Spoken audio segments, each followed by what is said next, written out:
Thank you, Mr. Chairperson. Greetings to all the members of the board sitting here this afternoon. Firstly, thank you for the invitation and for allowing us as the risk and compliance team really to come to this AGM and to share with you the work that we've done throughout the year. For us, this invitation, ladies and gentlemen, simply epitomizes the work that we've done as a risk and compliance function and as a business itself, because it highlights the efforts that we've put in to ensure that we are putting together a risk and compliance culture within this organization.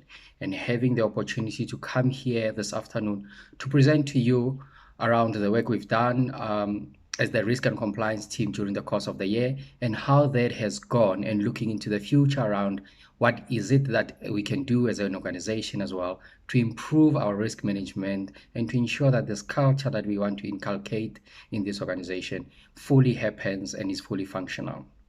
So thank you for the opportunity. Our report has been shared with you, so it was part of the board pack, and I hope you have had a view of it. My presentation this afternoon will just highlight a few key points around certain topics that are there and covered in detail in the report. Feel free to ask questions as we go about. I have a short presentation, it won't take long, but it will cover the key components that I really want to highlight as some of our challenges and our achievements for this year as an organization. As we start, we thought it pertinent that we start with an introduction of who we are, just to ensure that we understand where we are, where we're going, and how we operate as an organization.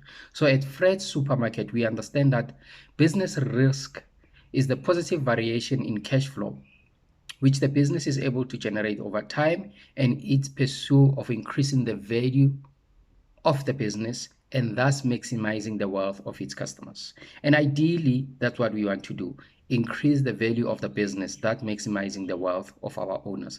But we want to do that ensuring that we are doing it in a risk-safe environment. We are ensuring that everything that we do as an organization is above board, and it is really working both for our shareholders and for our stakeholders and our customers. In doing this, a good corporate governance provides the company shareholders with assurance that the directors are exercising their responsibilities of the company.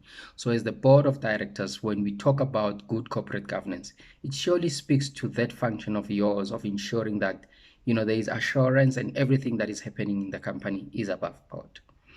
Now, as corporate governance, we want to ensure that we should ensure that executive directors are clearly accountable for running the business, and their work is monitored by independent non-executive directors and external auditors. So there's a very important relationship that we need to ensure that we have amongst our non-executive directors and our external assurance partners as well. What are these benefits of ensuring that we have good corporate governance in the organization? The first one is assurance.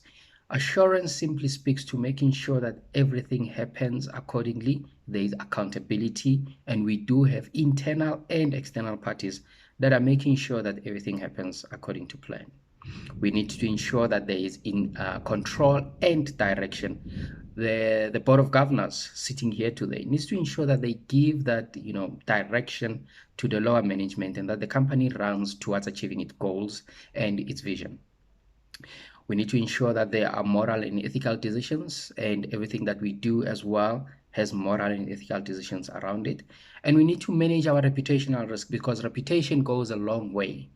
We always talk about that front page of a newspaper scenario. How would you feel if that was in the front page of the newspaper?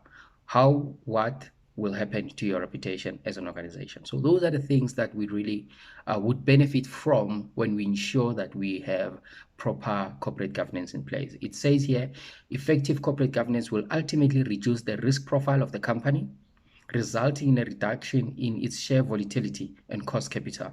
And as we have seen previously, as I said, we want to ensure that as a company we give business value which is imperative to our stakeholders and our shareholders. The responsibilities of the board. So sitting here today, what are some of your responsibilities, and what are those differences between what the board needs to do and what management needs to do? First and foremost, the duties of the boards are to increase the shareholders' wealth by increasing the value of the company. So the value of the company is important, and that's what the board needs to focus on. The board needs to ensure that there is proper hiring and firing of senior management, that there is the declaration of dividends and payout is done accordingly, and that remuneration of the executive members of the company takes place and it's fair and equitable. In terms of management function then, two main key components of the management function, which is to support and implement the board's goals and values. So all the boards and values that have been set by the board of governance, management needs to ensure that those are properly implemented and articulated in everyday strategy. We need to make sure that there is routine operational decisions and handle all administrative work of the organization. Now, as Freds during the course of this year, what are some of those corporate governance challenges faced by us? First and foremost is an issue of diversity and inclusion among the board of this organization. We seem to have a board that is not sufficiently diverse. A lot of the board members here are of a certain makeup, and they are all a similar makeup and similar backgrounds. So we need to work on our diversity of a board, because diversity needs to represent the market in which we are in. We have seen challenges with a very dominant CEO over the board. So we need to have that fine line around, we need to have a distinction around, what are the board duties, what are the duties of the CEO, where is the line, and who needs to do what. We also had a challenge around the nomination of the new chairman of the board after one of our previous chairmen left. So we need to ensure that delegation and segregation of duties happens, and that's something that really did not go well this year. So we really need to relook at that. The board needs to ensure that there is a nomination committee in place, and the nomination committee needs to take responsibility of their duties and responsibilities. We need to look at how we comprise of our board and the independence of the board. The board needs to be independent. They don't need to be, affiliated or have a soft spot for the company. We need people who are honest, who have integrity, who are of good standing, and who are independent, because they provide the direction for the organization. So their views do not need to be tainted at all. In terms of who we are, Fred Supermarket was founded by our chairperson, Fred, as we know, and it's been operating since 1967. We operate in 4 types of stores. We have our supermarkets, our hypermarkets, discount stores, and convenience stores. Our value statement says we aim to satisfy our customers wherever we trade. We intend to employ different generic competitive strategies depending on the market segment in which we trade. In terms of our strategic goals, we want to build shareholder value through consistent growth of the company's share price. We want to increase customer satisfaction rating by 95%, as measured by the customer feedback survey. We want to increase commitment of local suppliers by working towards achieving 40% of our suppliers and source. We want to reduce our carbon emission. So going green is very important for us. The economic climate that we're working on and some of the challenges that we have is that there is an increased variable and fixed cost because of fuel, supplier prices, shop rentals, and electricity in the country. We have unreliable energy supply because we always have load shedding and some of those things. We have weak consumer spending levels, especially with respect to non-essential products. There is a shift in consumer behavior as a result of the growth in population of technology. So as an organization, we need to look at that as well. And we also have increased competition, both locally and internationally, and with technology as well. It makes it easy for everyone to shop across the world and for new entrants into our market. In terms of current year to date, some of the challenges that we faced was the food poisoning scandal, which dented our reputation as an organization, and we really needed to work on that and really solve that. We had control failures that were identified in terms of our internal audit, which spoke to our purchasing, salaries, and cash cycles. We had the incorrect pricing decision made at one of our discount stores due to incorrect information systems. So we really need to work on our information systems.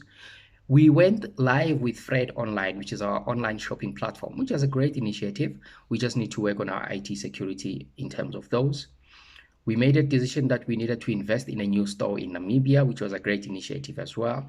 And another great initiative was the introduction of the FredGen project, which really works very well for us as an organization.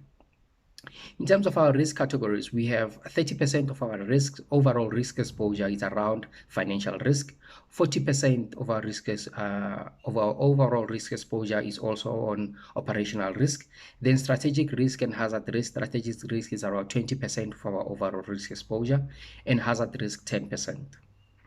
So we really need to put more focus on our financial and operational risk, which are things that are within our control. We can work on those by ensuring that we have the right processes and policies in place.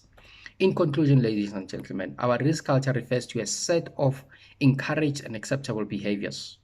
And I believe, and as a compliance team, we believe that as Fred Supermarket, we can be able to implement a really robust risk management culture. And if we do everything that we need to do that has been placed, we as Fred's organization, we really, really need to implement some of these initiatives, and they will work for us. Lastly, we as Fred Supermarket are a risk-tolerant company, as shown by our approach in the Namibia opportunity, as well as the introduction of the FredGen product. So we are innovative, we really take on risk. We just need to ensure that we work efficiently and effectively in terms of achieving that.